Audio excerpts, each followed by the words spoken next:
Ted Cruz, he's been standing by Donald Trump this whole time over this whole impeachment thing, even though Donald Trump called his wife ugly. Donald Trump insinuated that his father assassinated JFK. There were a lot of things that Ted Cruz stood up or had to put up with when it came to Donald Trump. Was his dad in New Orleans, and why wouldn't the CIA at least have talked to him after being an exile from Cuba? That's the questions I want to know. I'm just asking questions. But it looks like Ted Cruz may have grown a spine. You know, I didn't check the date on this clip, Matt, but seems like Ted Cruz has figured out Donald Trump may not be the best guy. Donald seems to think he's Michael Corleone, that if any voter, if any delegate doesn't support Donald Trump, then he's just going to bully him and threaten him. You know, I don't know if the next thing we're going to see is voters or delegates waking up with horses' heads in their bed. But that doesn't belong in the electoral process, and I think Donald needs to renounce this incitement of violence. He needs to stop asking his supporters at rally to punch protesters in the face, and he needs to fire the people responsible. He needs to denounce Manafort and Roger Stone and his campaign team that is encouraging violence, and he needs to stop doing it himself. When Donald Trump himself stands up and says, if I'm not the nominee, there will be rioting in the streets. Well, you know what? Saul Alinsky was laughing in his grave watching Donald Trump incite violence that has no business in our democracy. Oh, wait, nominee. That was from 2016. But back then, Ted Cruz was quite interested in admonishing Donald Trump for inciting violence. Not so much these days. He works in lockstep with Donald Trump. He votes with him in lockstep. Here we have a tweet from Garrett Hockey. Senator Ted Cruz told me that as intense as yesterday's video presentation of the attack was, managers haven't proven incitement by Trump. Incitement has a high legal bar to clear, particularly pertaining to political speech, which has the most First Amendment protection. But Cruz was very willing to more loosely use that definition when he was trying to score political points on Donald Trump during the primary. Once Trump won the primary and Cruz had to realize, I can't pretend to be this faux populist, this guy who actually just says what Republican voters want, he's going to be the one that wins the primary. That kind of had to settle in for him, and then he's been a good little soldier ever since. Yeah, well, when he was talking to Dana Loesch, he was talking to her not in his capacity as a constitutional scholar, but in her capacity as a dingbat. So I think that's where the discrepancy comes from. A complete panderer. But yeah, I mean, Trumpism is not going to leave the Republican Party anytime soon. There was a poll that came out in Politico Morning Consult that shows that a 2024 primary poll showing that Donald Trump has a 53% approval on who they'd vote for in the primary, with Mike Pence at 12%, Don Jr. at 6%, and then Nikki Haley at 6%. Ted Cruz all the way down there at 4%. So that's the top overmajority of nominees who are from Trump world. 53% for Donald Trump himself. Trump has a majority as the Republican nominee in 2024. Mike Pence, 12%, who's Trump adjacent. And of course, Donald Trump Jr., who's mini Trump. So this is not going away anytime soon. And I want to reiterate that because Republicans are trying to purge him from the party in a way that doesn't piss off their voters, but that is going to be impossible. Let's turn to this Bill Cassidy clip, because Bill Cassidy is trying to frame himself as a reasonable Republican, which doesn't exist anymore. There are a handful of Republicans who have larger political aspirations, who are trying to get rid of Trump because they see we cannot continue to go down this road. It is not going to work out for us. But sorry, the voters are more interested in the Trump brand of politics when it comes to Republican primary voters. Bill Cassidy of Louisiana voted to impeach Donald Trump. Here is his reasoning that he gave to Chris Wallace on Fox News. This is Stephanopoulos. Oh, I'm sorry, Stephanopoulos. Voted to convict President Trump because he is guilty. Why do you think he's guilty? When did you make up your mind?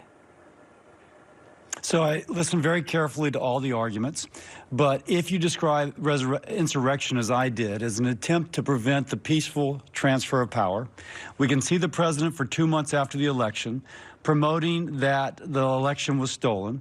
People still tell me they think Dominion rigged those machines with Hugo Chavez from Venezuela. That is not true, and all the news organizations that promoted that have retracted. He then scheduled the rally for January the 6th, just when the transfer of power was to take place, and he brought together a crowd, but a portion of that was transformed into a mob. And when they went into the Capitol, it was clear that he wished that lawmakers be intimidated. And even after he knew there was violence taking place, he continued to basically sanction the mob being there. And not until later did he actually ask them to leave. All of that points to a motive and a method, and that is wrong. He should be held accountable. It's important to note that Bill Cassidy just won re-election. None of these Republicans who decided to vote yes on impeachment are really in any political danger. Susan Collins just won re-election. Murkowski, she's made this her brand, as has Mitt Romney.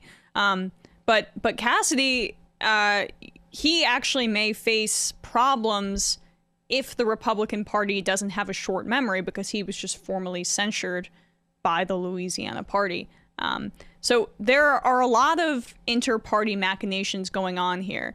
But most of the party, I will add, is still in lockstep with Trump. And no one is more emblematic of that than Lindsey Graham, because they recognize that, hey, the Republican Party, throughout its entire tenure in the modern history of the country, what they have done best, the way they have held on to power, has been by just appealing to the base, throwing red meat, doing whatever they can in order to make sure the Republican base is appeased. And they've had a lot of success doing that.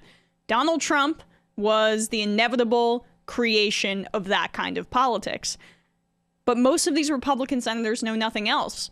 And they know that they'll face retribution from voters if they don't continue to do what they've learned and go down that path. And Lindsey Graham has no other mode at this point. Here he is talking to Chris Wallace. And we shouldn't have followed him, and we shouldn't have listened to him, and we can't let that ever happen again. Senator, is Governor Haley wrong about Donald Trump's future in the Republican Party? Yeah, Donald Trump is the most vibrant member of the Republican Party. The Trump movement is alive and well. People believe that he brought change to Washington. Policy-wise, it was long overdue.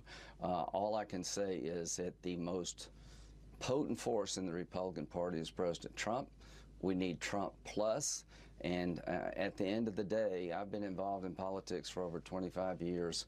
The president is a handful, and what happened on January the 6th was terrible for the country, but he's not singularly to blame. Democrats have sat on the sidelines and watched the country be burned down for a year and a half and hadn't said a damn word, and most Republicans are tired of the hypocrisy. So no, Nikki's wrong about President Trump. North Carolina, the biggest winner, I think, of this whole impeachment trial is Laura Trump. My dear friend Richard Burr, who I like and have been friends to a long time, just made Laura Trump almost a certain nominee for the Senate seat in North Carolina to replace him if she runs. And I'll certainly be behind her because I think she represents the future of the Republican Party. Dude, you might want to get her name right first. It's Lara Trump. If she is the future of the Republican Party, you might want to figure that part out. But I will reiterate these poll numbers. Trump, 53% for Republican primary voters in 2024. Now, I doubt he'll run. I don't think he wants to face the prospect of defeat again, and he's also profoundly lazy. You can't underestimate that about him. But Mike Pence, 12%, Donald Trump Jr., 6%. Nikki Haley then comes in at 6%. Mitt Romney at 4%. But then Ted Cruz, you go down the list, right?